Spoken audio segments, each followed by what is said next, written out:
This is Dan Schneider. On this Dan Schneider video interview, I will be speaking about Saturday morning television and television for children in general and its decline in the last few decades. I have two experts that will comment on this, and the discussion will begin in a moment.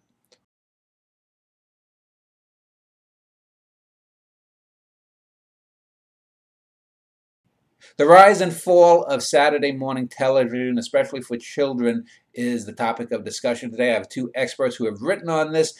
On the left is Billy Ingram, on the right, Tim Burke. Billy, if you could take 2 or 3 minutes, give a little bit of background about yourself, how you got into studying about this, and what your book is about. Well, in 1994, someone showed me the internet, and I said, man, that's going to be the next big thing. And I just happened to have a lot of knowledge, a lot of research about classic television. So I launched the first classic television website, tvparty.com, which really blew up at the end of the 90s. A lot of people called it YouTube before YouTube, because if you wanted to watch clips from old TV shows, you pretty much had to go to TV Party. And then in 2001, published a book based on the website called TV Party, Television's Untold Tales. And, hold on, Kitty. And that did real well. And TV Party has one of the most extensive collections of local television, local kids shows especially, that you'll find anywhere. Well, let me just ask you, how did you secure the rights of that? That must be quite expensive. Or is this public domain material? Most of it's public domain, but you know the old saying, it's better to ask forgiveness than ask permission. And in some cases, copyright owners did get in touch with me and said, you know what, I can tell what you're doing is coming from love. And at that time, it was costing me money. You know, in the 90s, even in the early 00s, I was spending something like $1,200 a month just to keep TV Party going because of the bandwidth charge. Yeah. So, most of it was public domain and open. People would send me videotapes, VHS tapes of old TV shows that had gone the way of the dodo.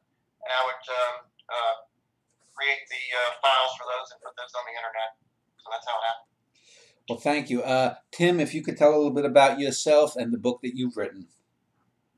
Right. So I'm a professor of history at Swarthmore College. My respectable field of specialization is actually African history. And that's sort of what I was doing when I first got hired here in the mid-90s. But my brother, Kevin Burke, was writing for a magazine called Film Threat at the time. And he got a sort of remit from his editor to write a kind of a sarcastic, sardonic, fake academic piece about the Sid and Marty Krofft shows. Okay. And he said, you want to help me out? And I said, sure, I could probably fake some academic bullshit. I do it most of the time anyway. And so we wrote this article together, and the editor liked it. And then it turned out there was an editor at St. Martin's Press who saw it and said, can you guys do a whole book like that? And we did, and it ended up being a little more serious in parts. And it was an interesting and complicated thing to write, not the least of which in terms of what Billy's talking about, because it was so hard to see some of the things that we remembered, and we actually were able to look at TV Party occasionally, and I also went up to the Museum of Radio, TV, and Film. Yeah. We managed to put it out just in time in a way for a lot of it to become truly historical rather than in any sense contemporaneous. And then that kind of let me open up a sideline in my academic life to talk about popular culture generally. I didn't realize you and Kevin were related, but I do know your brothers are writing a bit too. Yeah. So, Billy, just so you know, probably early next year, I want to do a show on lost television shows. So I may contact you again for that, because there are a handful of those kinds of shows that in the back of my mind I've been looking for years online, but I don't even know the name of them. But anyway, let's get to the main topic and talk about Saturday morning television and as it evolved. And I've done a handful of shows on the history of television, on sitcoms, on golden ages, etc. Where did children's programming emerge from, say, from the late 40s to the 50s? I know there's Kukla, Fran and Ollie and the Mickey Mouse Club, and then came Bozo, Captain Kangaroo, that kind of thing. For the first decade or so, from what I've looked up, there wasn't really a Saturday morning block for children. How did that come about? Either one of you can jump in. Well, I can tell you, in the early days of television, network television really got underway in about 1948. At that time, the execs at the networks had no idea what people wanted in terms of television entertainment. So they knew prime time was good because prime time was good on radio. But the idea of watching television during the daytime was considered so decadent that, they really weren't interested. They really sort of waded into that pool. So you had a lot of syndicated shows, you had a lot of local shows, and really most of television back then was local. Yeah. And what the networks and the local stations did was just buy up as much cheap material as they could. A lot of it was geared towards kids, a lot of westerns, a lot of western serials, and cartoons, theatrical cartoons that were no longer really valuable, like Farmer Alfalfa. And so it just became sort of a hodgepodge of children's entertainment just because, well, it seemed okay for kids to be at home in front of the TV in the afternoon, in the mornings, and on Saturday morning, and not adults. I think the other thing that sort of made them discover that this was worth doing in a concentrated way rather than just filling those empty hours was the rise of, a kind of post-war nuclear family that was much more consumer-oriented, and especially the sudden discovery with things like the Davy Crockett coonskin cap and hula hoops and so on, that this new family was positioned to buy things for kids in a way that, during the Great Depression particularly, but even before that, families had just never thought of kids needing toys on that kind of basis in relationship to that kind of consumer culture. So suddenly, not only did you have this dead air that, you could put stuff on it and it was okay that kids would watch it, but you could advertise on it increasingly. And if you did, and kids went to the parents and said, I want that, I want that, I want those, I want that cereal, I want that hula hoop, there was somebody prepared to pay you to take up that time. And so it became a more and more valuable block rather than just a place to dump stuff and eat up the hours. What effect did the famous Newt Minow quote about the vast wasteland of TV in the early 60s have? And was that directed more towards prime time or towards this local children's programming? Well, I think it was a combination of the two because it seemed like once the networks realized that the Americans really like dumb shows, and they started producing a lot of dumb shows, and of course they were filling the hours with just garbage. I mean, just the cheapest entertainment you could possibly get, mostly westerns, and they were so popular during the daytime. The networks were westerns wall to wall at prime time. So I think, little did he know that was an era of high quality compared to what was going to come later. Yeah. Yeah. I think the other thing is that the Vast Wasteland quote had a sort of junior league version that ended up being directed very specifically at kids, but that was that sort of was a mobile or migrant kind of concern about children that actually started elsewhere than television. I mean, it really started with a lot of paranoia about juvenile delinquency during the 50s. A lot of fear that was sort of directed at youth culture in general. A lot of questions about this suddenly new, very big generation of kids, these sort of baby boomers, who were swamping all sorts of American institutions and public spaces.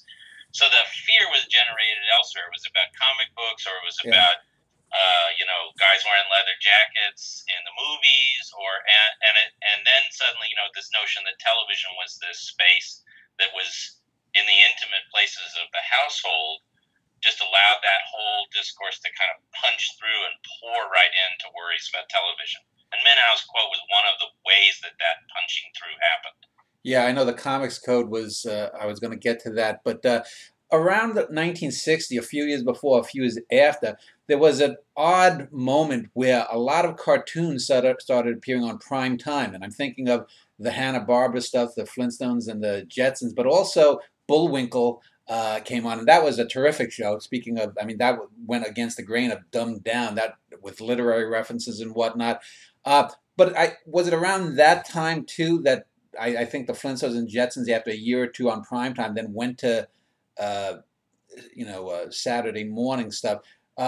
When was like the first real block that was specific on Saturday, and was it one of the networks that did it, or was it local programming that broke through? Well, I think in terms of the network, you had Joe Barbera and Bill Hanna, who were animators on the Tom and Jerry cartoons. Yeah. They discovered that they could do cartoons with a lot fewer frames, and they could do it a lot cheaper. They could record all the audio in one day, and churn these cartoons out on a very small budget. And kids still loved it. Kids still ate it up. Originally, the idea was if you had good scripts, then you could let the animation go. You could do bare bones animation, and like Bullwinkle, you have a great show. Yeah. Then the powers that be and the government started getting involved in the networks to sort of take out anything that was controversial or interesting or fun or action oriented, and the product just got watered down and watered down and watered down. But certainly in those early days, it was all about script, and it was all about creating a high quality product, whether you could animate it fully or not. You know, the other thing was that Hanna-Barbera at first were pitching to the networks that the Flintstones and the Jetsons should be on just before prime time, because they were trying to imitate almost the relationship that cartoons had to the main features in the cinema. Yeah. You know, this kind of notion of a block of content that happened before the big block of content as a kind of appetizer. And so they were originally kind of dismayed when that only lasted for a little while for all sorts of reasons. I mean, partly that time before the primetime block started to have additional value. It also had a lot to do with something, we'll get to this, I think, probably way downstream. But, you know, this was the high water mark also, the notion of a really radical separation between kids and adults. You know, kids' worlds were kids' worlds, adults' worlds were adult worlds. Yeah. And so, you know, by the time you're in the early 60s, that proposition gets really, really strong, and the notion that there could be a thing which is a crossover has really started to break down. It's very different, say, from radio, where very early television was taking some of its cues, where families would listen together, and there'd be things like The Shadow or whatever that were for everybody. That just started to break down. So there's a lot of reasons why they lost that slot, but it shows you how much television in its really early roots was indebted to the way that formatting had happened in cinema and in radio and so on, and only really started to develop its own sense of sort of segmenting audiences once you get into the 60s. So what was the first... Very beginning of demographics. Yeah. Well, what was the first season that was sort of like the official dawn of Saturday mornings for kids? Was it like 61, 62? Or was it just... ABC was kind of late to jump in. 1960, CBS and NBC both had full schedules of shows, mostly live action shows. Yeah. And really, ABC just ceded to them. You had Captain Kangaroo. You had Sky King. My favorite was Sky King. I think that was one of the first shows I ever saw and remember watching. It was a pretty good show. I just watched some episodes the other day, and it holds up really well. You had Sherry Lewis and Fury, which was on in prime time. The Lone Ranger, which originally was in syndication. I think Fury was in syndication too. But so you would find primetime shows that had a kid appeal, would show up on Saturday morning reruns, and also they would pick and choose syndicated shows that had done well and program those on Saturday mornings. And then slowly the cartoons began to be integrated into that. Yeah, and I think you didn't really see the networks understanding that there was almost a conceptual space called Saturday morning until mid-60s, which is where they start to suddenly advertise it that way. When you get to the late 60s, early 70s, you start to say, if you buy a comic book, you might see an ad logging the kind of Saturday morning schedule as a thing. In that early 60s block, they understand kids are watching, they understand sort of how to compose a schedule for themselves out of the programming they've got, but they don't really begin to grasp until the mid-60s that there's almost a phenomenon that they've produced almost by accident of a kid exclusive hours of programming to take, you know, all that time, and they have to start creating content for it, cheap content. Well, let me talk about the Hanna-Barbera, and also I guess its biggest rival was I think it's pronounced DePatie or DePatie Freleng cartoons. What was some of the sort of classic? I mean, I know Johnny Quest when I was a kid, and then I remember the original version of Space Ghost. What was some of the other sort of classic or seminal shows from either DePatie or Hanna-Barbera that, you know, really defined the mid to late 60s? Well, in in 1966, CBS programming, programming Saturday mornings really until the mid 60s was just something that you did like taking out the trash. There wasn't a lot of thought to it. A guy named Fred Silverman came along. He was thrown the CBS Saturday morning schedule. And he thought, what if we program Saturday morning the way we program primetime? We create the shows here, for the most part, in-house. Hanna-Barbera will produce them, or someone else will produce them. We'll be heavily involved in the scripts and the concepts. So Hanna-Barbera really kicked into gear with shows like Frankenstein Jr. and The Impossibles, Space Ghost, Dinah Boy, and then you had reruns of the Roadrunner and the Bugs Bunny. You also had shows like The Super Six and Secret Squirrel. It just became sort of a hodgepodge, but with an emphasis on superheroes. And the really big show of '66 that really changed everything was The New Adventures of Superman. Oh, yeah. And that started a whole trend towards the fantastic, towards superheroes and space ghosts and Josie and the Pussycats in outer space and that kind of thing. Was the Super Six really rode that wave like a champion? Was the Super Six the one that had the kid in the diaper and the rope man? Yeah, I believe it was, wasn't it? Yeah. That was crazy. I mean, it was just crazy stuff on the thinnest of premises. Yeah. But kids ate it up. Yeah, I mean, one of the things that's really interesting to note is that one of the survivals of that early, throw everything together phase was actually repackaging the old Warner Brothers, Bugs Bunny, et cetera, cartoons. I mean, that ate a block of time in Saturday morning schedules, like well into the late 70s, somewhere, somehow.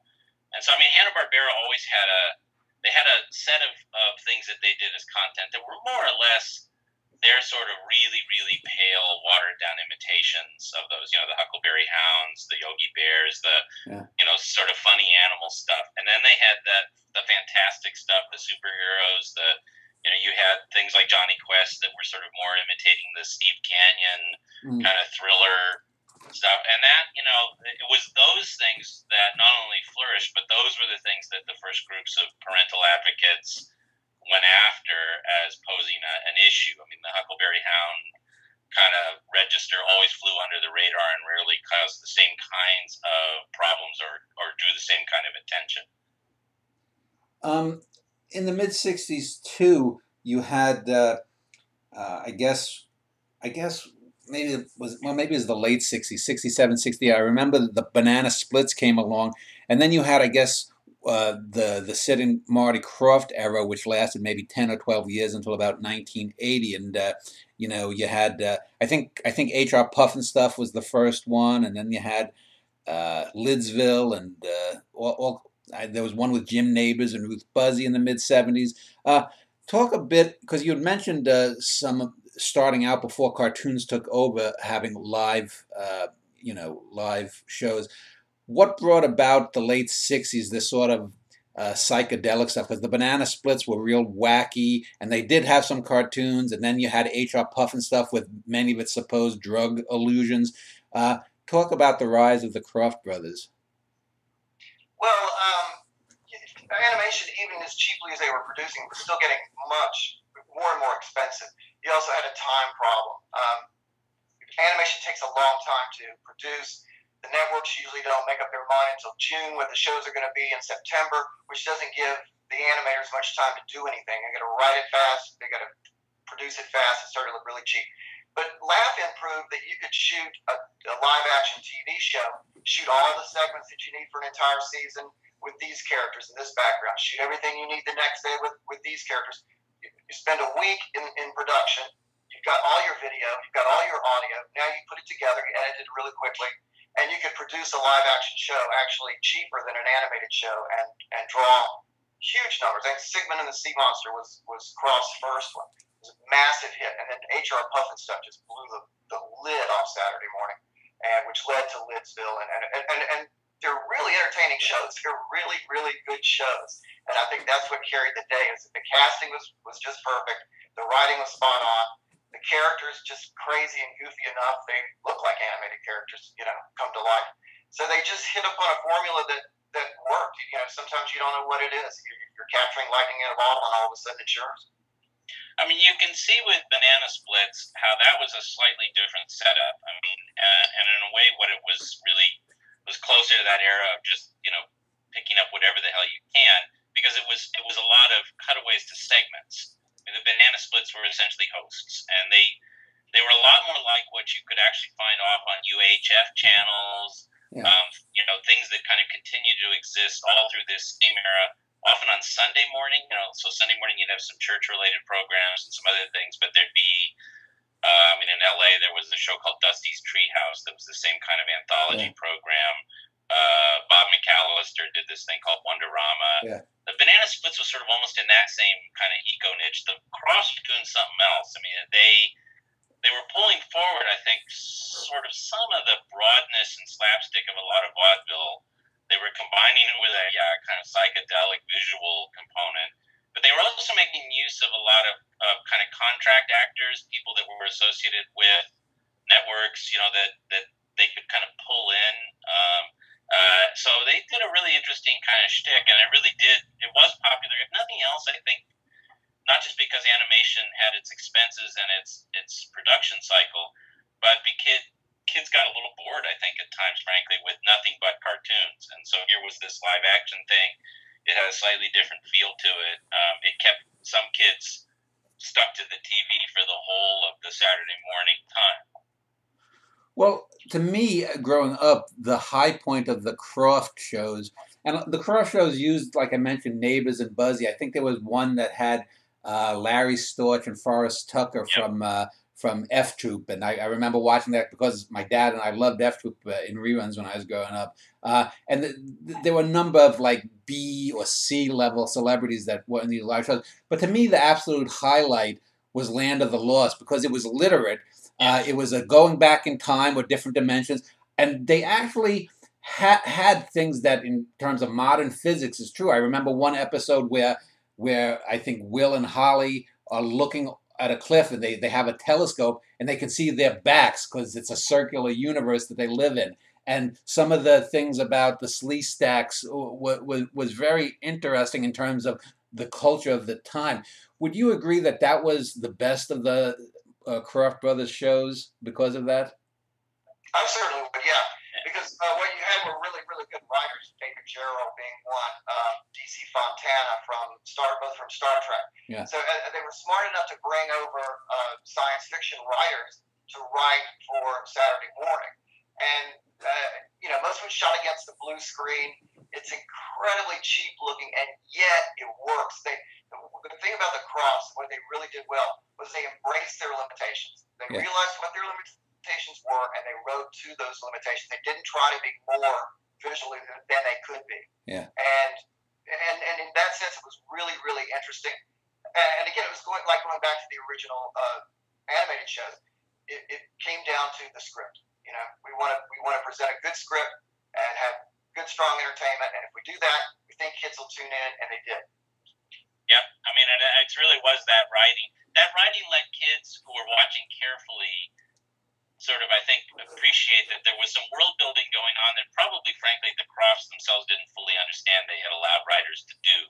I'm not sure that they themselves personally ever had the most sort of sophisticated grasp on the most interesting things about their programs. I mean, for one, for many years afterwards, they would constantly deny that there was any intentionally psychedelic or drug referencing element to something like H.R. Puffin stuff when, you know, come on, most of us watching even as kids were like, Yeah. But Land of the Lost had some, I mean, it wasn't played for laughs the way that the other shows were. It didn't have the same kind of callbacks to vaudeville, or for that matter to, you know, to sort of fairly lame sitcoms that were on regular network TV like F Troop or something. They were riffing off of something else, and everybody who tuned in and watched could kind of sense that, which is why it retains some of its cult status when some of these other programs were forgotten. But each one of their shows also, there was always something deeply weird going on. I mean, you think about some of the premises. Lidsville would be a great example. Kid falls into a magic land of talking hats. You know, I mean, yeah, okay. So there wasn't a single one that didn't have something deeply strange ultimately going on in it, eccentric almost. And can I point out, too, that H.R. Puffin stuff stands for hand-rolled Puffin stuff. Yeah. So draw your own conclusions from that. Yeah. Yeah, that's always been a sort of kind of urban legend, what it really stood for. But why did so many of the cross shows only last a season or two? Because I think HR Puff and stuff, isn't there only like 18 or 20 episodes that were ever produced? Yeah, you may know the answer to that, Tim, specifically, but I'm guessing that it probably cost too much to put it back into production as opposed to just putting a new show into production. That would just be my guess. I think that's some of it. I also think that this is where you started to see by the mid 60s and well into the 70s this need, and Fred Silverman was one of the people pushing this to do what you were doing, in the evening hours, and that is try to get people hyped up for the next season with the notion that you had new shows, right? So there was kind of market logic almost to trying to say, hey, brand new show, tune in, see this thing. And so I think the Crofts were part of that too, is they were helping the networks to look as if they were constantly launching novel programming on Saturday mornings. And I think, if you look at the backstory to a number of the shows, they also were having contract problems with actors. They had no interest whatsoever, I think, in paying somebody something more next season to do that same show, which is why I say Land of the Lost had an uncle suddenly. Yeah. Well, there were other reasons apparently too, but I think that was another issue, is that they didn't want to take on any of the burdens that might be involved in keeping a successful show running when they knew, frankly, that Lidsville and other shows would probably get the same rough ratings as the last show. Yeah. Because they were basically the same show. You had a witch chasing people, little kids, and weirdos around. That was your premise for almost all those shows.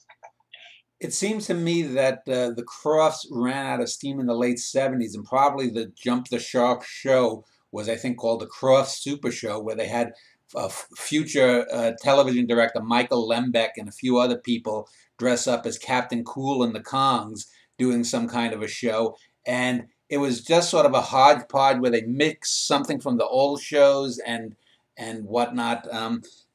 Was that, you think, the end of the Crofts there? Or did they go on into the early 80s? I got too old by that point.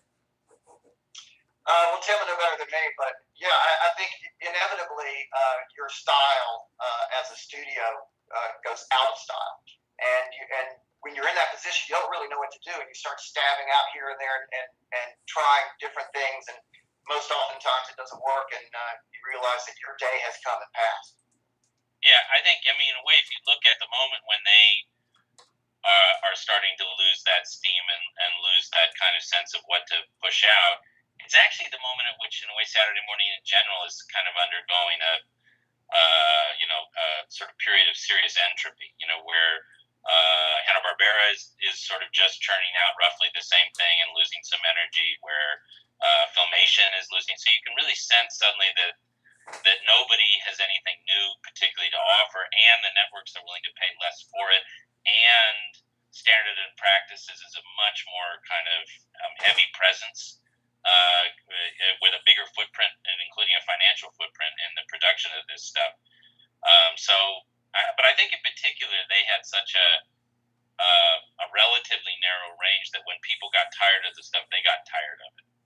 And they didn't really have the ability to rechurn it in the same way that, say, Hanna-Barbera did. There were two shows that I wanted to just briefly have you mention, because in the mid-70s you had mentioned like superheroes and cartoons, but I remember two live shows, Shazam, which was based on Captain Marvel, and then I think it was Power Woman and Dyna Girl or something, that I especially... That was a Croft show. Yeah, that show with the two girls has sort of become a cult hit. What do you think accounts for some of these shows that, because as I remember, during the 70s, shows like HR Puff and stuff and Lidsville and Land of the Lost were big and whatnot, whereas the Dyna Girl stuff was really a secondary, a third level show. But now, I read an article, several articles online, where a lot of apparently young girls grew up idolizing the show that I think only lasted one season. Yeah, and wasn't it Deborah Winger that played Dyna Girl, played the younger of the duo? And Shazam, that really changed everything. Shazam was another game changer. It was a huge hit. Filmation, live action. Filmation had been doing the Archies and having tremendous success with that and other cartoon properties. And Shazam just blew the lid off it. Here we were back to doing live-action superheroes, much like the Adventures of Superman TV show in the 1950s. We're done really quickly. The stories were all built around a moral and teaching kids something. So Captain Marvel generally didn't turn up until the last minute and a half of the show. So it was mostly Billy Batson and his mentor, traveling the country and helping people. And for some reason it clicked. I think you had really, really good casting on that show. And weird thing about that, there were two Captain Marvels. Jackson Bostwick, who originated the role, was injured one day on the set, needed to take a few hours off to tend to his injury. And Filmation, rather than wait for him to be ready, recast the role immediately, threw somebody else in the suit, and kept filming. So that was, I think that was the beginning of the end for Shazam. But they also produced ISIS. That was sort of a spinoff, and then they combined Shazam and ISIS. And ISIS and Dinah Girl, Electro Woman, those were cult shows. Those are shows that people remember most fondly when they were watching Saturday morning TV shows in the 1970s. Those are the shows they remember the most. Over time, the segmenting and the scheduling of Saturday morning got more and more kind of elaborated and fixed as the kind of concept took hold. So ISIS and Shazam were sort of the first, along with Electro Woman and Dinah Girl, which the Crofts did, to take up a spot that was often right near the end of the Saturday morning. So you had your cartoons. Often the Warner Brothers repackaging kind of was somewhere in the middle there. It got you to the late phase, and the late phase increasingly became live action. So after that, there was a show called Jason of Star Command that came not too long after that. There was a live action science fiction show. So it allowed kind of more genres to sort of infiltrate in. It allowed more of a sense of connection between the cartoon heavy, Hanna-Barbera dominated, sort of stuff in the beginning to this live action kind of aesthetic. And that was sort of a significant moment, towards beginning to experiment a little more with formatting, to begin to experiment a little bit more with more genres, to be more pliable and reactive to what sort of was going on in entertainment. So say, for example, the success of something like Star Wars put a lot of pressure on the networks to start trying to produce content both for kids and in other hours like Battlestar Galactica that they just never would have thought of trying to put on television in the early 70s. Yeah. In the late 60s, and I just want to back up a little bit since we talked about the Crofts and the live. Let's go back a few years to the cartoons. In the late 60s, it seemed there was no real direction. There was a lot of shows, like there was a show on Moby Dick. There was a show on a caveman called Mighty Mightor. In the wake of Johnny Quest and Space Ghost, you had, there was I think a King Kong show. In the 70s, you got Godzilla. But in the late 60s, after the Summer of Love, you got a lot of shows that had teenage characters. Josie and the Pussycats, Scooby-Doo, and a lot of shows that were somehow related. And I think they were influenced by the Monkees, just as the Banana Splits was sort of influenced, was a kid's version of the Monkees. I think that the Archies, Archie's here, and all of them seem to play instruments. All of them seem to have one or two musical numbers where Scooby or Josie and the girls are running this way, that way, and the other way. It seems odd in retrospect, though, that these would be characters that are teenagers. Or did they expect, I guess, 7 or 8-year-olds to look more up to teenage characters than to adults, as in Johnny Quest? Well, it was partly out of necessity because they were having a tremendous amount of success with Superman action, Aquaman and Justice League and all these superhero shows.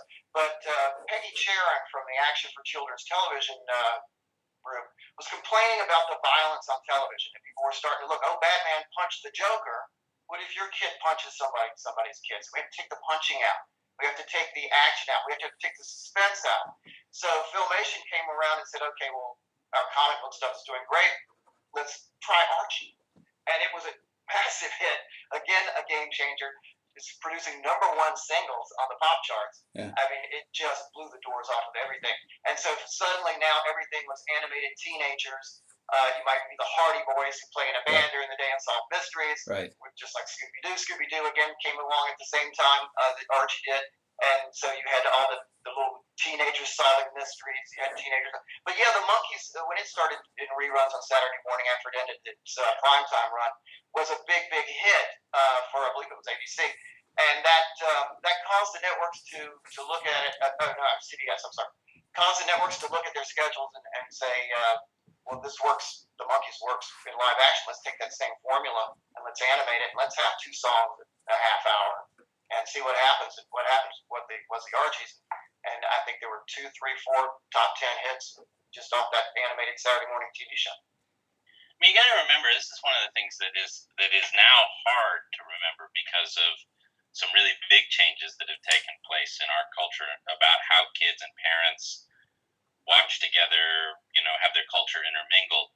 Late 60s, there is this really radical kind of gap between adults and children, but also between people making content for children and children. And the only people in a funny kind of way who I think actually understood kids and how they thought in the late 60s who were making media that was aimed at kids were the advertisers, who actually had a pretty good grasp on how kids think and what kids want. So to some extent, the people producing this stuff, when they hit on a formula, like they were like, hey, kids these days, teenagers, they're listening to music, right? So let's have some music. Let's have a band. We'll have them chase, and we'll do a musical number. And they like teenagers, and they like teenagers hanging out together. And so that when they hit on something, Hanna-Barbera and Filmation both, man, they ran it right into the ground. They treated it as a template. And that was, of course, also convenient because it kept it cheap. It kept it manageable. You didn't have to think so much about the script. You kind of knew the script for a Scooby-Doo was, the kids are going someplace mysterious. They hear the story of a ghost or a monster. They see the ghost or the monster. Scooby gets a Scooby snack. There's a musical number. They chase each other. And then, I would have gotten away with it too if it weren't for these kids. And so that was also a money-saving thing. But it was a lot about, Peggy Sharon and Fred Silverman together, and Hanna-Barbera and all these guys, they did not really start out in their careers thinking about kids. And I don't think they ever got good, whether they were parents trying to protect kids or people make media for kids, getting inside kids' heads. So when they hit a formula, they ran into the ground until they ran out of room. Yeah.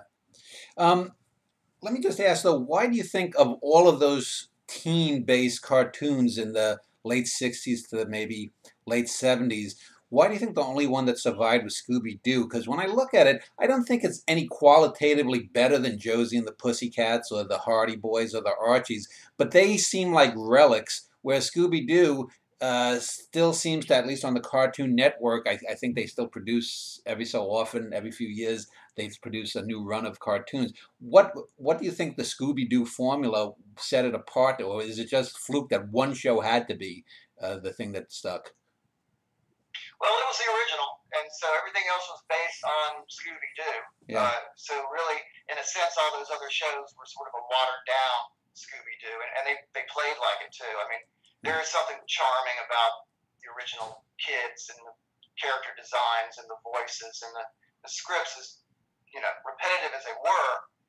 I was still the first, and everybody else, it seemed, was sort of a pale imitation. They would add a little something, but it still came down to the teenagers and a dog, and Mr. Jones, who's trying to sell the amusement park and scare everybody off or whatever. It just, I think just because it was the original. Yeah, I think that's right. It was the first. You could see, Josie and the Pussycats is trying to transplant some of the same almost character models. And the big blonde hunky guy. So you've got the big studly white guy with blonde hair, who's just a little more studly than Fred. You've got a Scooby-Doo analog, except that he wears a cravat. Yeah. The only difference, I think, in a way with Josie is you got a couple more people, and you get a kind of villain character, sort of Dr. Smithish kind of character with Alexandra. So they each try slight iterations of the formula that some kids remember and get attached to. But Scooby-Doo is still the template, and it goes through its own iteration. So it's got the season where they're seeing celebrity guest stars. Yeah. Then it's got a season where you got Scrappy-Doo, who everybody hates. Then they come back and they try to kind of go back to the pure formula, and it gives, I think, later later folks who are trying to play around with it, just more real estate to play with, more familiar archetypes to play with, more known by more people. I mean, you can kind of trump folks if you know, the really obscure cartoons. You know, if you say, "Hey, how about the Herculoids? Anybody remember all the characters in that?" You know, then everybody goes, "Oh yeah," or "Was that the one with the blobby things?" But Scooby-Doo, everybody knows. So later on, if you want to play with it, like Cartoon Network has done in later times, you can and still hit a lot of people who know exactly who these characters are, what they're supposed to do. They know what funny or clever thing you've done. You know, if you do a live-action movie and Scrappy-Doo is the villain, everybody understands the funny subversion that you just pulled off. The other shows, you know, they're because they're based on the formula, have a harder time sticking in people's memory. Yeah, Scrappy-Doo is to kids' television what Batmite is to the Bat universe, what Minya is to the Godzilla universe, and what Jar Jar Binks is to the Star Wars universe. But since I mentioned it, and since you had mentioned earlier superheroes, we inevitably have to talk about them. I've done a couple of shows on comic books and whatnot, and I was one of the few kids that never liked superhero comic books. I always preferred comics that dealt with gangsters or war comics or whatnot. To me, people running around in suits or underwear was always essentially silly. And that gets me to the Marvel DC stuff. Marvel famously had terribly animated cartoons in the 60s where they wouldn't even move. What's his name? Big Ben Grimm, the Thing, would say, "I'm going to sock you," and then it would take 20 seconds before he landed a punch. Then came the 67 version of Spider-Man, which was, I think, had a lot to do with Spider-Man's launch into the stratosphere. But obviously, I think the Super Friends, the iterations of that through the 70s, really just either people loved it or hated it. I tended to hate it. I hated it when they had the regular kids, and then they later had the Power Twins or whatever they were called. And I've always thought that the reason we've had 30 plus years of dark comics isn't so much because of Adam West's Batman television show, but because of the relentless cheese of the Super Friends of the 70s. So talk to me a little bit about the superheroes of the 60s and 70s Saturday mornings. Yeah, Super Friends being another game changer. I think one of the shows just a few years earlier that was really, really popular was Wacky Races. Oh, yeah, I love that. So, and all that was just cars going, moving. That's all. So, we can't do Superman, we can't do Batman anymore and have a bunch of villains. So how can we solve this problem? Well, why don't we put more superheroes on the playing field? That way we can watch Wonder Woman take her plane and fly somewhere. We can watch Batman and Robin run over here. We can watch Aquaman swim over here.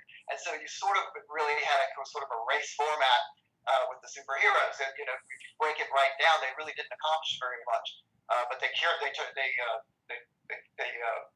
moved through a lot of ground, and they were able to burn up a lot of time just getting all these disparate characters from one place to another. I mean, Super Friends really is a result. If there was anything that the late 60s parental advocate groups, Peggy Sharon's group and others, were obsessed with was Johnny Quest, which they absolutely hated, because actually it had sort of thrilling action violence that was at least a little closer to what you might see in films or network TV, which was intentional and which is why it was a really great show. But you also had, say Space Ghost, for example, that did have more punching and more things blowing up. Nobody got killed on screen. No alien had blood flying out his nose when Space Ghost punched him, but it had something that looked closer to what Four Color Comics had done safely with the Comics Code on their case. But they really decided that those shows alone were responsible for youth violence. And of course, the silly thing is the youth violence they were talking about was stuff like, riots in cities and teenagers and young adults protesting the Vietnam War, these were people that grew up before those things were on TV. Johnny Quest was behind the 68 Democratic Convention, I guess. Yeah, those kids, those are 18-year-old kids. So when they were 6, they were back in the 50s, Yeah. So it was always a stupid critique in some sense, but the way that the networks sort of went forward with it is the content was still very available to them. The characters, the comic book characters, DC and Marvel both, were popular. They were recognizable. They sold products. So it was hard to give them up. But what you did instead, was make them as inoffensive as you could. You mostly just had them zooming all over the globe, doing things like plugging up volcanoes or stopping a natural disaster. Yeah. You got the Wonder Twins in there. Oh. You got Wendy and Marvin in there. So you made it feel a little safer. And that's what happened to most superheroes for the whole of the 70s, is they were heavily monitored by standards and practices and heavily sort of watched by these parental advocate groups. And the Super Friends is the central example of that.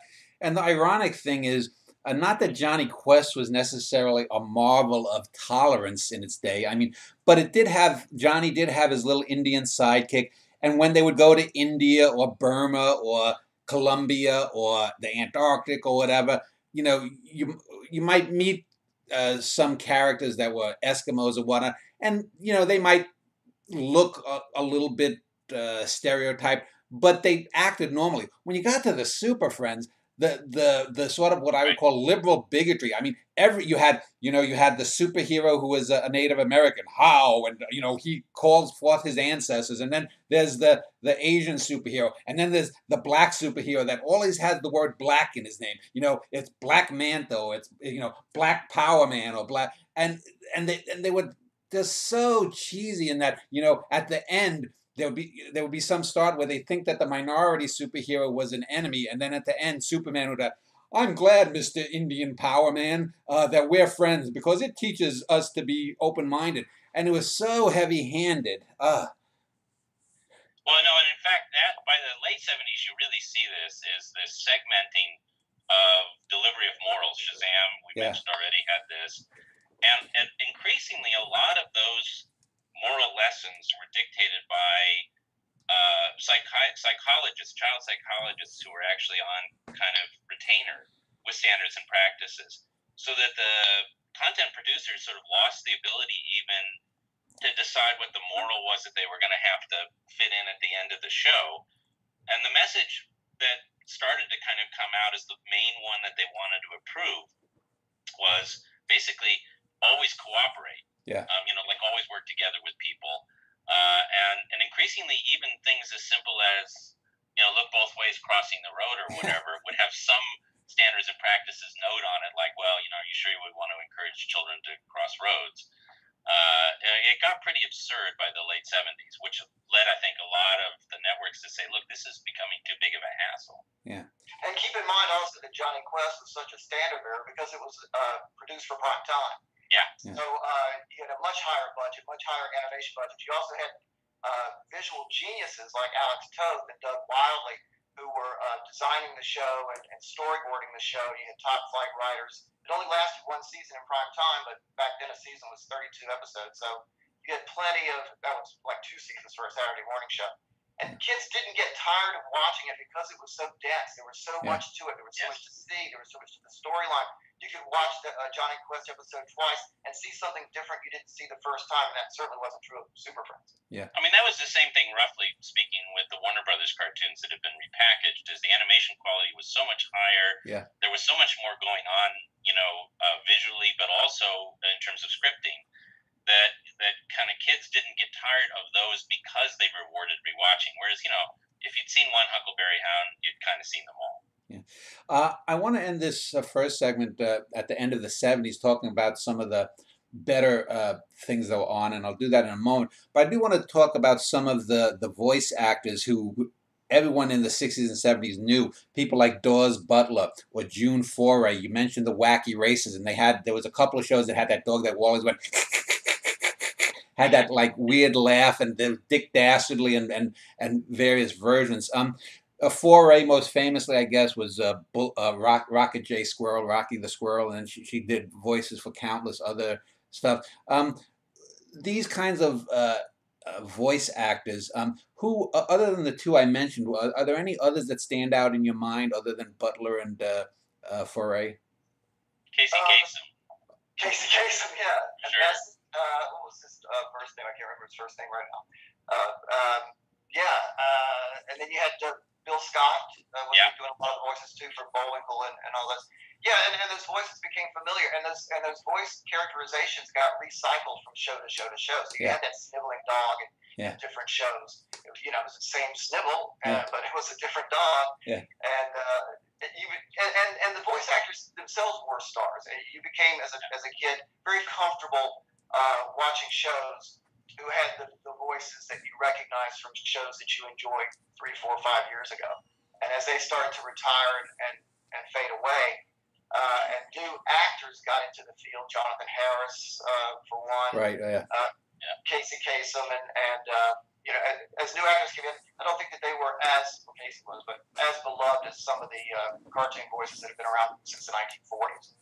Yeah, Daws Butler is particularly interesting in that respect because I think he never got the mainstream pop culture cachet that Mel Blanc did. I mean, people, sort of knew that guy was a vocal genius, but Butler had as much range. I mean, and he invented as many characters. And of course, kids mostly didn't know they didn't know who the names of these people were, but they knew the voices. Right. They were like, I know that guy.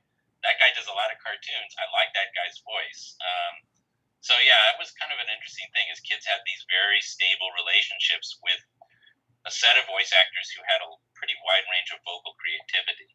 Yeah. Well, let me, as I said, end with some of the better shows. And I want to talk about two, and you mentioned Filmation. In the mid-'70s, two franchises, movie franchises, had cartoons, Planet of the Apes and Star Trek. And I want to talk about Star Trek first. The animated series, I recently rewatched that a couple of years ago on Netflix. And I have to say, because I did read they had reused some of the early scripts, I think that other than the original series, that is the best written Star Trek series out there because, and they could do things with the animation. And it's a shame it only lasted a year because I'd take that over Voyager or The Next Generation or any of the other iterations of that show. It was really a terrific show. And then Planet of the Apes, again, the actual animation wasn't particularly good. But it took an interesting take on the movies, and then there was a short-lived live show that was on for one season. And both of them were much more literate, and you had to be an intelligent kid to understand some of the references there to culture and history and whatnot. Do either of those shows stand out in either of your guys' memories? Oh yeah, Star Trek. Yeah, I think the animated series is the best of the Star Trek series, and they were fortuitous in a way. So Filmation decided they were going to do Star Trek, and so they decided they would get the original actors, which they did.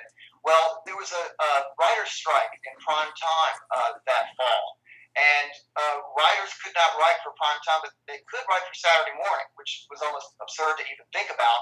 But D.C. Fontana, who was the story editor for Star Trek, the original series, was also the story editor for the animated series. She was able to get the Niven and other great science fiction writers to come on board and write scripts for the animated series. So, which they were happy to do because it was work, And yes, via animation, you could go anywhere and do anything just about. And I think that freed the series. It won a Peabody Award that first year. But it didn't get the ratings. Kids I think it was over their heads or something. But and there was a little bit too much of just the ship just sort of laying there in space, take up a few, a minute and a half of the show. But other than that, I thought it was absolutely terrific. Yeah, in a way, you can see it's sort of on one hand, those shows are probably in certain ways the beginning of what people more lately have been calling kind of convergence culture. Where you have a franchise or a property and it iterates across all these media forms, and then you got action figures, you got computer games, and so on. That was the first time nobody kind of understood the commercial possibilities for that, but it allowed kids who had watched Star Trek or watched it later in reruns, more likely in syndication, to sort of say, okay, you could continue something. Even if you couldn't keep it on prime time, it could keep going in some other form. And here it is, and it's really good. So if you were a fan, you really enjoyed and were drawn to the cartoon, even if regular kids who were watching the regular cartoons weren't so much. The other thing that's interesting about Star Trek in particular, but the Planet of the Apes show had this too, is, okay, you're not going to change limited animation. You're not going to change the economies of needing to show Captain Kirk running down the hall in limited cuts. There was a Tarzan cartoon much like this at the same time that also had really good scripting. But what you could do, and Star Trek did it best, was they said, well, what's the one thing you couldn't do on the TV show? Well, you couldn't have alien crew members. Yeah. But you can do that, and all it takes is a character model. You're not going to be fully animating anybody, whether it's, Captain Kirk or anybody else, but you could have Lieutenant Eriks, and you could have Lieutenant Maress, a cat lady and a guy with 3 arms, and have it look good, which you couldn't have done on primetime live action. Yeah. So that was using the affordances of animation, which really up to that point, Saturday morning cartoons had not really done very much of. If you look at Super Friends, they never used the opportunity of animation to do something even remotely as wild as what, say, the comic books themselves did. It was all very familiar objects and very familiar models. But here, they tried, they said, okay, this is a cartoon, let's use it. Well, let me end this segment talking about some of the specifically didactic shows or pieces that were on in the 70s. One was, I think it was CBS had their CBS Schoolhouse Report or something where you'd have 2 or 3 minutes on a subject. Then there was a show in the late 70s that only lasted a season called Hot Hero Sandwich, which had some interviews with a guy named Tom Cottle, who's a great interviewer, who interviewed some celebrities about, I think Loretta Lynn talked about poverty and whatnot, and they had some little sketches with, it was sort of like a teenage Saturday Night Live that they followed, and that show didn't last.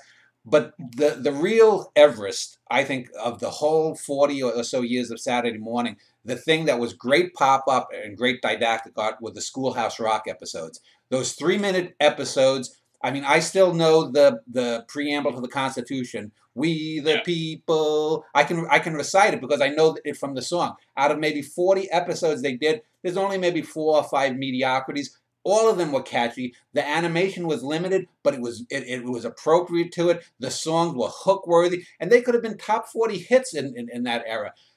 So let me just ask you to both comment on Schoolhouse Rock and any other shows like that I may have missed, because I think Schoolhouse Rock is without a doubt the Mount Everest of children's Saturday mornings. Yeah, well, television networks had an obligation under the law to produce content that was for the public good, and they thought, well, we can throw some of that time on Saturday mornings. So they did In the News with Christopher Glenn, which would be a news segment that broke into the Saturday morning TV shows. That did really well. Schoolhouse Rock, which was produced sort of outside of, wasn't produced by the guys who were producing the TV shows necessarily. It was produced by the network and produced, sort of handpicked. And you had great talent, great writers working for that. And I think I might be wrong, but I'm betting the budget for Schoolhouse Rock was considerably larger than any other 3 minutes of Saturday morning TV. And I think that was part of it because they could write it off in a sense. And also, demographics was becoming really, really important in the 1970s. The networks realized that the younger kids were watching early. And as the day got longer, as you got up towards noon, older kids were watching. So they started creating content for the older kids and the younger kids. And like you said before, Tim, with Bugs Bunny in between. And I think that was part of it, was just a shift in demographics and realizing that you had teenagers and preteens actually watching TV on Saturday mornings. Late 70s, you also start to get, there's some thought of the possibility of, say, rebundling programming for purchase by educational institutions. Yeah. There's schools that are starting to have televisions. I think they're not going to be putting on cartoons in the middle of the day, but you might be able to make actually a little bit of extra money on the side if you rebundled in the news or you provided in the news as a service. So there's a little bit of thinking around that, but it's primarily about paying off this obligation that was general to television. And then by the late 70s, there was a specific obligation to produce a set amount of educational programming. And so they're paying that off. These are the same regulations in the 80s that get thoroughly subverted, and that's why you get, say, G.I. Joe saying stuff like, the more you know, is that they start much more cynically bundling their obligation back into the programming in programs that are much where the networks are kind of at least taking the intent of those regulations seriously, and they're producing this stuff as bumpers, which lets them imagine moving it around and maybe even repackaging it. Yeah, as I said, I think that Schoolhouse Rock is one of the few examples of collaborative stuff. But well, before we move on, I just had there was a show that I can't remember. Maybe Billy or Tim might know. I remember in the early '70s. I think there was an hour or a 90-minute show that aired late in Saturday mornings, and they would have animated features of like famous people. I remember one was the Willie Mays story. I think it was on ABC. Do you remember? It's like every few weeks. I can't remember the name of the show, but yeah, it was the ABC Saturday Superstar movie. Okay. Willie Mays and the Say Hey Kid. Right. Yeah, on ABC. ABC had a tremendous amount of success starting in 1968 with their movie of the week in prime time. Yeah. And at one point, they were running 3 nights of original movies in prime time. Massive ratings. They said, why don't we do the same thing on Saturday morning? So we took an hour block on Saturday morning, called it the ABC Saturday Superstar movie, and they doled out to different studios individual projects that were, in some cases, pilots for a new series, but other cases were just a standalone 60-minute show. So you had the new Gidget come back. You had Lost in Space come back with only one with Jonathan Harris, only original part of that show that came back. And Yogi Bear, and but then again, you also had more disparate content that was sort of outside of what you would expect to find on Saturday mornings, and it did pretty well. I mean, it's one thing that in a way gets forgotten because people so thoroughly think of Saturday morning as cartoons, and cartoons really made by 2 major producers, is the networks were always churning in format experiments, things that they thought were working on regular TV, or they were trying to figure out, how to extend the success of, say, programs like The $6 Million Man that had a kid audience anyway, or how to link younger kids who were allowed to watch it in a cartoon form with a program that was at least youth-oriented, that was successful somewhere else. But they churn in formats like game shows would pop up, and so on, things that they knew worked elsewhere. They knew how to make them. They could make them cheaply. They constantly were sort of throwing things at the wall to see what would stick for kids and grown-ups. Yeah. Well, let's end this segment, and then when we return, we'll talk about the 1980s on to today, and we'll do that in a moment.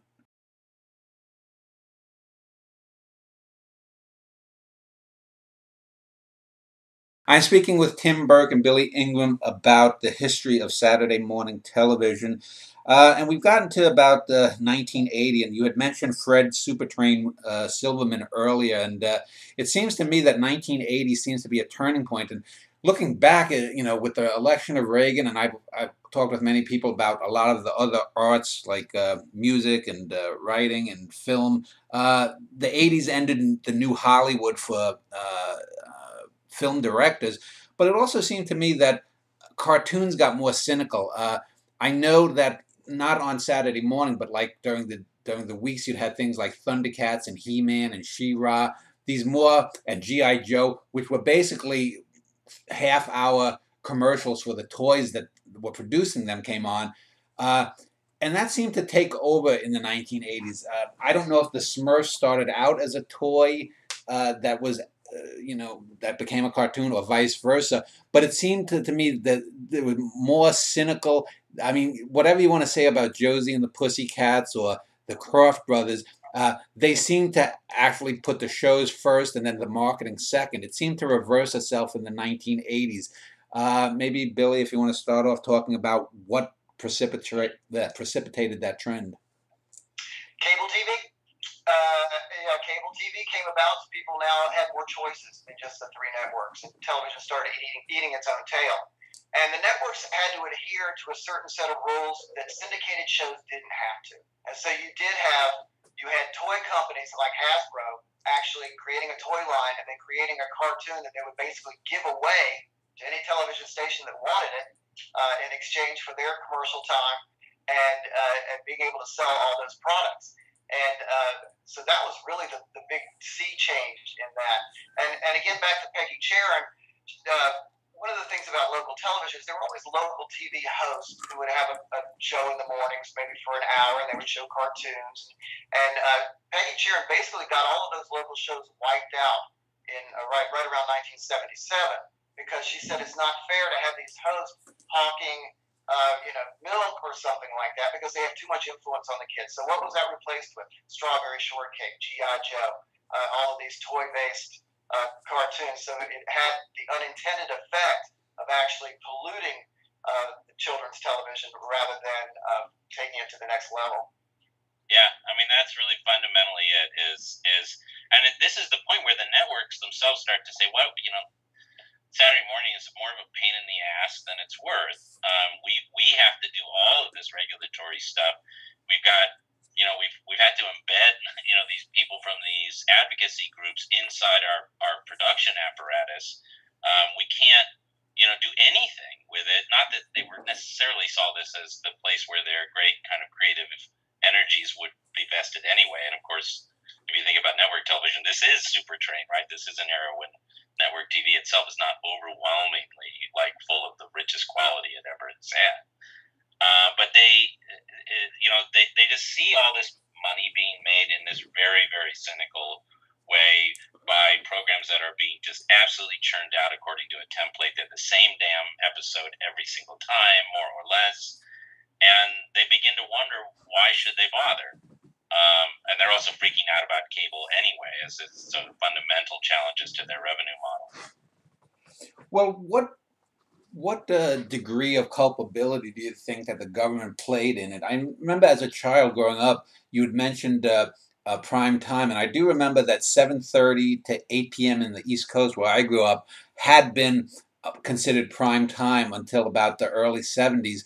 And then the government, I guess the networks lobbied and got rid of that, and they gave it back to local stations.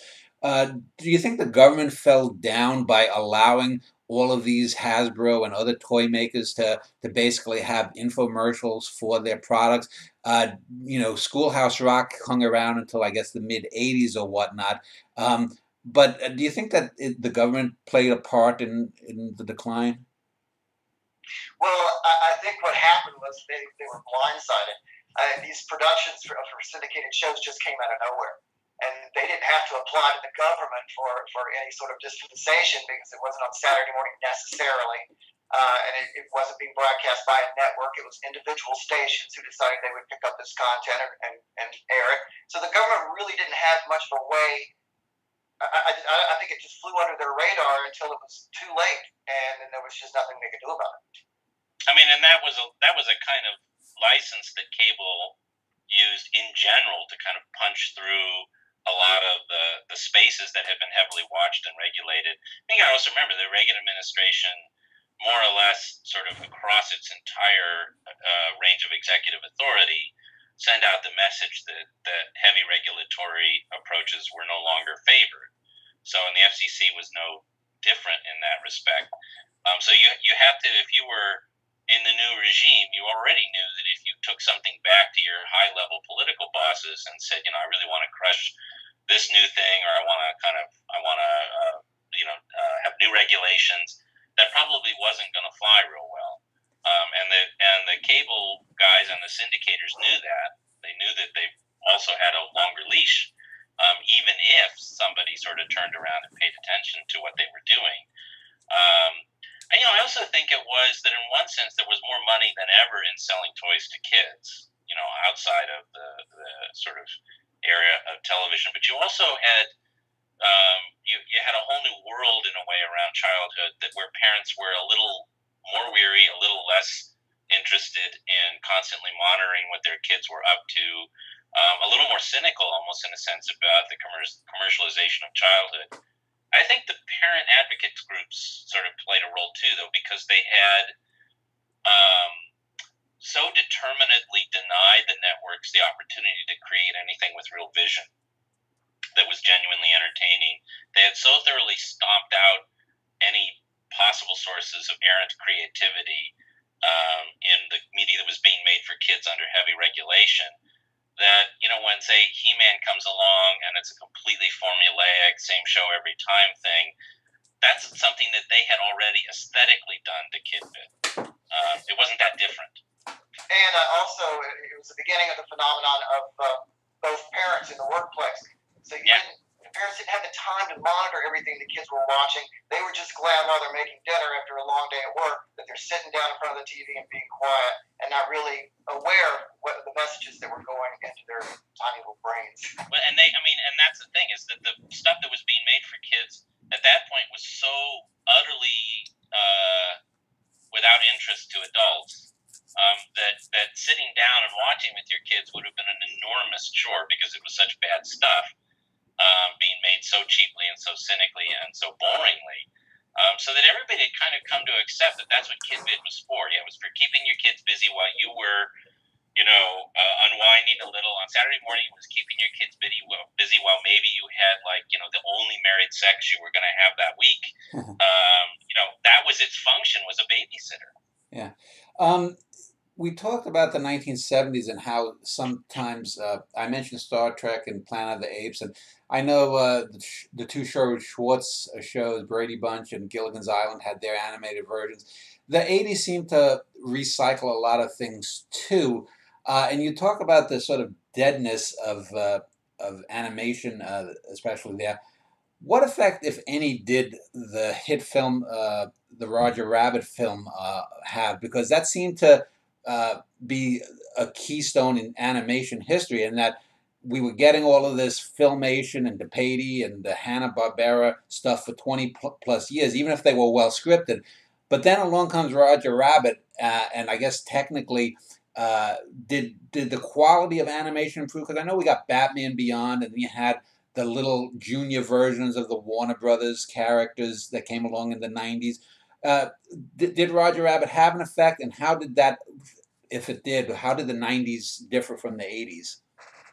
Well, I think I hadn't thought about the Roger Rabbit connection, which probably did reignite an interest in the great Warner Brothers cartoons, and that they sort of harken back to Chuck Jones, and Chuck Jones kind of exaggerated with the jaw hitting the floor and that type of thing. And the late 70s, the networks had turned to churning out sort of kid versions of their prime time shows, Gilligan's Island, Emergency Plus 4, any show that was popular in prime time, they would try to make a kid's version of it. But really the advantage that the shows Animaniacs and Batman and Beyond had was they had higher budgets, they had a lot more time because they were in syndication. They didn't have that 3-month, 4-month window when they had to produce the show. They could take a year, they could take 6 months, 9 months to produce a show, a high quality show, because they knew that they could run it for years. And if it did well, could continue to make new episodes every year. So that was a sea change in the way that cartoons, the way animated television shows for children were seen, was they weren't limited to that 1 year of airing, maybe 2 on Saturday morning to recoup your investment. You could look at a 10-year window and even look at spinoffs. And, so Batman Beyond, it just led to one show after another. It was great stuff. They could invest in good writing. So really it was a budget thing, and it was a time thing. The two things that I think really mattered was, first, the film to really look at is not Roger Rabbit, which is a little downstream of where I think the real sea change happened. It's actually The Little Mermaid, because Disney had sort of been running out their film animation business, and they had started to think of making movies, again, in that kind of almost kid ghetto sense, that you were making movies that only kids were going to go to, that you weren't going to spend nearly as much money making kind of a major work of animation. Then you had The Black Cauldron, which was not successful for a lot of reasons. Among them, I think, a pretty bad script. But The Little Mermaid suddenly, they kind of, a little bit by accident, on the cinematic side, they discovered, if you make a really good animated film, and you don't consciously think that you have to make it for kids completely, like the story's actually evolving for adults, the characters have a little bit of dimensionality to them, there's good musical content. The adults come not just because they got to squire the kids, they actually want to see it.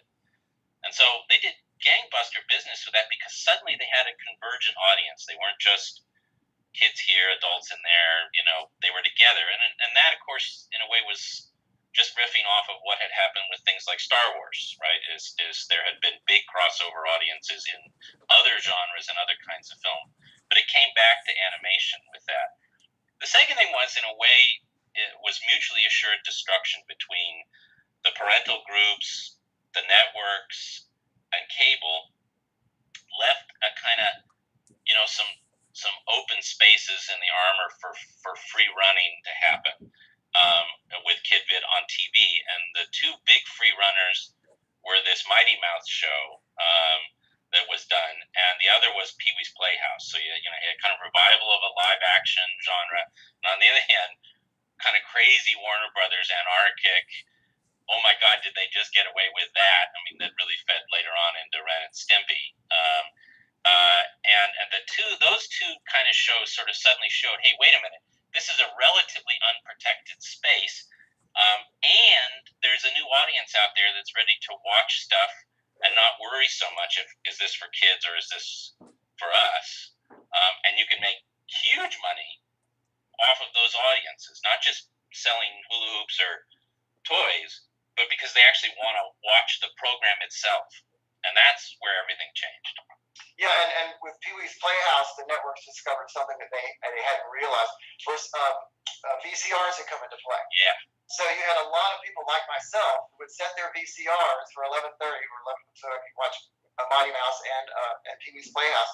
So you had all of this whole demographic that was watching on VHS, and now the networks had to realize they can't just take a rating sample of who's watching at that point in time. They need to look at the bigger picture and see who's watching overall. And that was the show that did it. Yep. Well, how about The Simpsons? Because when The Simpsons came along, that sort of legitimized, I think, the idea that cartoons could be written for adults. And then later on, you got Family Guy, American Dad, King of the Hill, and stuff on. Mostly it was Fox. And then you had like WB and the UPN network, I think, had some things. You mentioned cable with the Cartoon Network. When I was growing up in the 70s, too, I did a show on game shows. And game shows, now, with the exception of The Price is Right and Wheel of Fortune and Jeopardy, pretty much has been for 20 years on, like, its own cable network. Same thing with cartoons now. So do you think that all of these things, the Simpsons making cartoons cool for adults, the cable TV and these netlets, did that all of a sudden conspire to make, well, why should we have it on Saturday morning for kids? They can watch it any time. Yeah, demographics became incredibly important. So it wasn't just about getting the largest possible audience for your program like it used to be. Now it was, how can we get the 18 to 24s that we want? How can we get this demographic of people who are going to buy these products so that we can sell our advertising to these producers? And that became the overriding factor to produce sort of these niche programs like The Simpsons, where, it's a gamble, but if it goes, it goes. And, of course, it went like nobody would ever believe. But it all came down to demographics. I mean, I think the other things, too, that were important was you had, for one, a generation of animators, younger animators, who'd been raised on animation in general, but also especially looked back to the Warner cartoons and said, no, we got to be doing that kind of stuff again. And suddenly with the Disney films taking off again, you had money in animation, and you had these young animators getting a lot of experience and having multiple potential buyers, not just ultimately Disney, but Don Bluth and others. And so there were more animators with more of a sense of what the medium could do and before, with newer techniques. You start to see kind of stuff that involves computers come into play in a serious way, rather than just involving kind of South Koreans who were doing limited animation. And all of those things mean you've got a pool of people who have creative talent who are chomping at the bit to do new kinds of cartoons, new aesthetics, new visualizations, to sort of escape from just having these two house styles, a kind of Hanna-Barbera house style and a Warner style, or a Disney style, to do lots of different kinds of stuff. And you got an audience that was raised on cartoons, young adults who grew up watching Saturday morning cartoons, didn't find animation to be something that had to be restricted to Kidvid. They were interested in it in new ways. And, you know, and I guess the other kind of magic factor is the stuff was good. You know, The Simpsons was funny. The new Paul Dini Batman cartoon was amazing. The scripts were, like, incredible. They got away with a lot. And Pee-wee's Playhouse was fantastic and hilariously subversive. The Mighty Mouse was great. And, you know, as this stuff started to iterate, it became, in a really beautiful way, a completely unstoppable force. No group of overly nervous parents was going to slow this stuff down once the market logics and the demographics and the creative talent and the multiplicity of cable channels all kind of aligned. You know, suddenly, wow, you know, you've got this amazing sort of span of animated things that are hitting all sorts of mini demographics in brilliant ways. And then you also had the post market. You could put it out on VHS and then on DVD and make a tremendous amount of money. So, yeah, gosh. In looking online, it seems that a couple of years ago, 2014, was considered the official end of the Saturday mornings. There's a number of pay-ins written online and in media outlets about, I guess, I forget which animated block was the last one on network television. So take like the last 20 years or so, from the mid-90s till 2014, how did the dominoes fall? Did ABC get out first and then NBC? Did the WB prolong the genre or the phenomenon? How did it all sort of fall? Well, I couldn't tell you for sure because I stopped paying attention then, but I think that one of the catalysts might have been NBC putting the Today Show on Saturday mornings and realizing that they could have an hour, hour and a half, 2-hour block of entertainment. They've already got the production in place, and it wasn't going to cost them very much money. And they can also sell segments to advertisers and that type of thing. So I think it came down to economics and just how many people can you expect is going to turn on NBC at 9 o'clock on a Saturday morning, no matter what they put on. I mean, it kind of died with a whimper rather than a bang. I mean, it would be actually hard in a funny kind of way to pick a moment where you say, okay, that's it. It's, you know, it's somebody decided, it's all over. I mean, it changed in part. I mean, if you think about it, this is even true for primetime. It's a much more heterogeneous thing. When people watch, how they watch, what they watch, the notion of packing the same kind of content together in the same kind of space. I mean, that all started ending pretty seriously about 20 years ago. And so cartoons and Kidvid weren't any different than what happened in general to TV as far as that goes. I mean, it's kind of just interesting to sort of watch how dramatically different all the conventions that went with not just Saturday morning, but primetime became. I mean, in the 70s and 80s, I can remember one of the big rituals before school started was to watch this half-an-hour special that would be on, usually somewhere in late August, that would tell you about all the new shows that were going to be on. And we'd go, oh my God, everybody gets so hyped up about it and so excited. And you turn in for, you know, the time-specific moment that something was going to premiere. But once you got to cable, and then you got to VCRs, you had stuff spread out over lots and lots of channels, lots and lots of different timing, people time shifting when they watched things. And all of that pretty much meant right there that Saturday morning television per se was going to die. But it also meant in a really great way that Kidvid itself was going to get much richer and better and more amazing. I mean, we're really in a golden age of television overall when you think about the quality and the diversity and all of that. The cost of it is just now there isn't this ritualized, you know, 5-hour block where everybody under the age of 14 is sitting in front of their TVs reliably at the same moment. Yeah, I saw looking for this, I think it was a 1972 or 73 season. They had the comedy team of Burns and Schreiber hosting the Saturday morning reveal, and they had these bad actors playing the Super Friends, and there was also what's his name, Rick Springfield, the years before his hits in the early 80s. I guess was he had an animated show apparently that I never even knew, where he was doing the Scooby-Doo thing. But so let me just we'll start wrapping this up. Has anything replaced that culturally? What obviously not in terms of a 5 hour block, but is that? Do you think that because of that ritualistic effect of kids every morning, school kids saying, "Oh, did you see what happened on Scooby Doo on Monday?" Saying to their friends, "Did you see what happened to Scooby or on Yogi's Ark or whatever it might have been, or the wacky races or whatnot?" What do you think has filled that niche? Not necessarily in animation, but do children under that certain age range, do they have something that's the water cooler thing that has replaced Saturday mornings?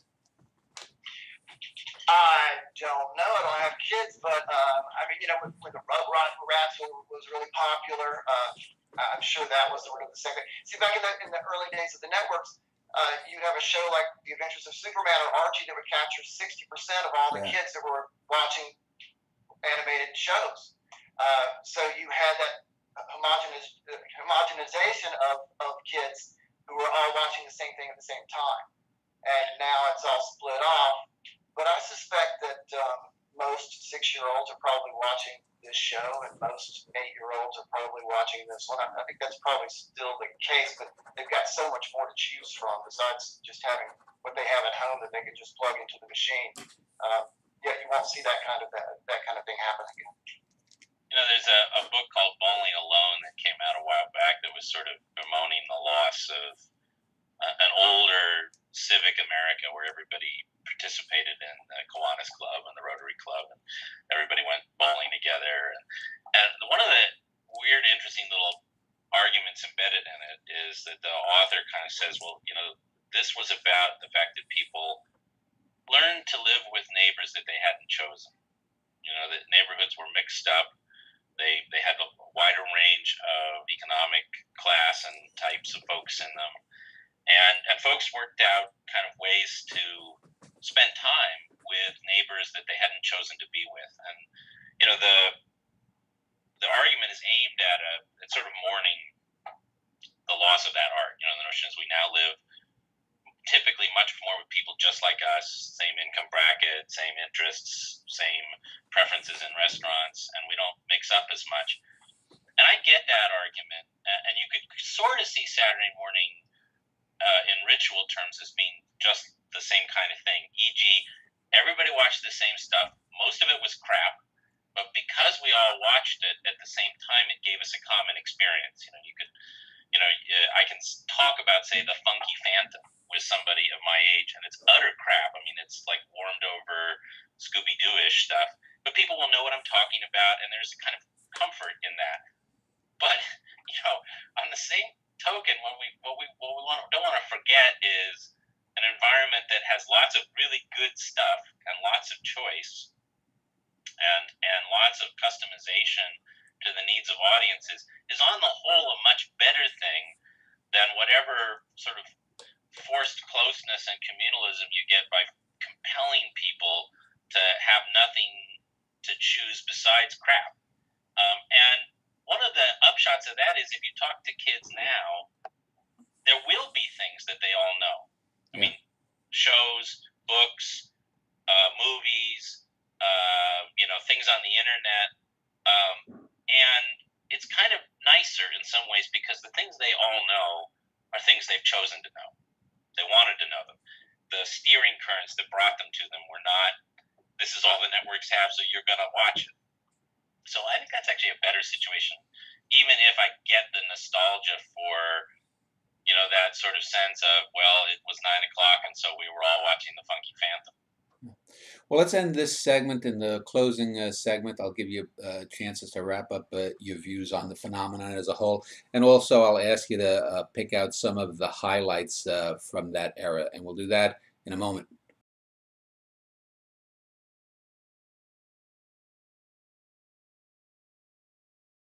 I've been speaking with Billy Ingram and Tim Burke about the phenomenon of the late 20th century Saturday morning cartoon shows and program for children in general. Earlier, I had mentioned that my belief that the one sort of pinnacle, the Mount Everest of that era was the little 3-minute Schoolhouse Rock shorts, which I guess centered around the bicentennial year of 1976, but it started a few years earlier. I think I've got the DVD of it, and I think you could play that 50 years or 100 years from now, and it would still my hero zero, and then Betty. There's the one about Betsy Ross. Other than that, though, and I think you both agreed that that's one of the high points, if not the high point. Can you, before you sum up your thoughts, give me your maybe top 5 shows that anyone searching around YouTube should watch an episode or two, assuming it's up there, or if it's on your own channel, Billy. Give me maybe your top 5 all-time Saturday shows, and then wrap up any thoughts. So, Billy, if you want to go first.